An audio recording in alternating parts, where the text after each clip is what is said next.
All right, welcome. Today, we're going to unlock the blueprint to one of the most complex and honestly fascinating industries out there, construction management. We're going to explore all the hidden systems and strategies that turn these incredible architectural dreams into, towering realities. I mean, have you ever looked up at a massive skyscraper and just thought to yourself, how on earth did they do that? What does it actually take to turn a drawing on a piece of paper into a building that literally touches the clouds? Well, as you can probably guess, it's a whole lot more than just steel beams and concrete. Success in construction is this delicate dance between three absolutely critical pillars: the money that funds the vision, the people who bring it to life, and the processes that keep the whole thing from falling apart. And today, we're going to break down each one. So let's start with the lifeblood of any project, the financial foundation. You gotta follow the money, right? Because before a single shovel even thinks about hitting the ground, the numbers have to add up. This is the bedrock that everything else is built on. Okay, so the very first vital sign we need to check is what's called the gross margin. Think of it like the project's initial health check. It's pretty simple. You take the total value of the contract and you subtract all the direct costs, the steel, the concrete, the wages for the crew. What you have left tells you if you're even starting in a strong position.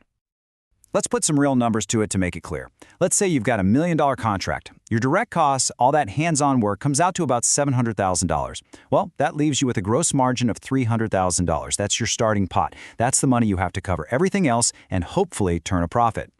But, and this is a huge but, don't ever confuse gross margin with your final profit. They are not the same thing.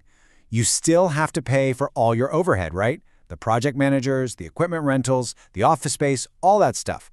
You subtract those costs from your gross margin, and that number, that's your true profit. So one is the starting point, the other's the finish line. Now for our second pillar, the human element. This is huge, because buildings aren't just assembled by robots. They're brought to life by skilled hands and coordinated teams. The real art of construction management, really, is orchestrating this incredibly complex human symphony.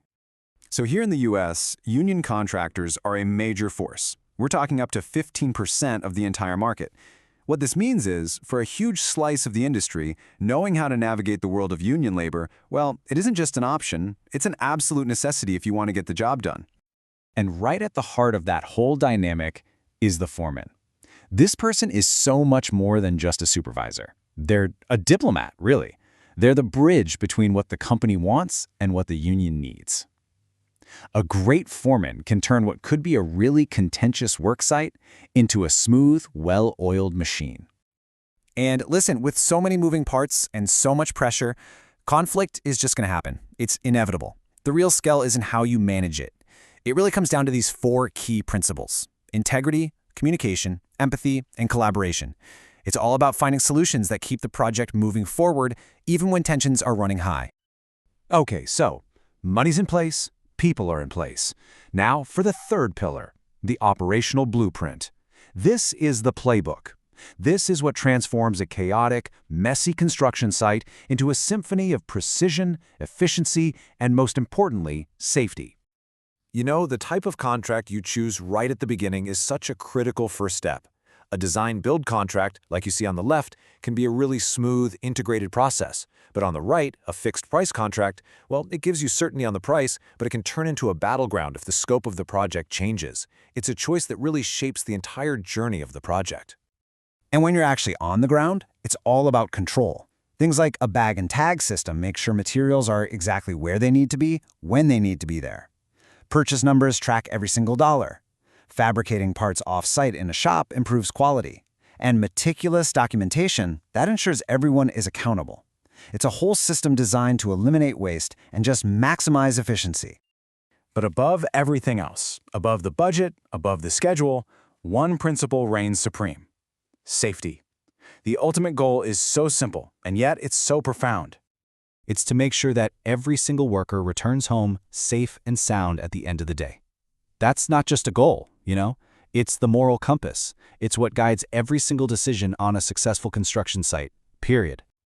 So, the scaffolding is down, the ribbon has been cut, but the project is not over, not by a long shot. The true measure of success is the legacy you leave behind. It's what happens beyond the build. So why does this matter so much? Just look at this number. It is 6 times more expensive to go out and find a new client than it is to just keep one you already have. This tells you that quality work and strong relationships, they're not just nice to haves, they are the absolute lifeblood of a sustainable business. A critical piece of that quality guarantee is a process called commissioning. Think of it like the final exam for the building. Every single system, from the air conditioning to the elevators, is tested and retested to make sure it performs exactly as promised. It's the final handshake that basically says, we delivered on our promise. So there you have it. That's the blueprint for success. It's about having a solid financial foundation. It's about a deep understanding of the human element. It's a rigorous operational plan and a long-term vision that goes way beyond just one construction site. And all this brings us to a final, really crucial question. As AI and robotics continue to reshape the whole construction landscape, which of these pillars is going to stand the test of time? Will it be the human skills, the communication, the empathy, the integrity, that actually prove to be the most enduring and valuable foundation of all? It's definitely something to think about.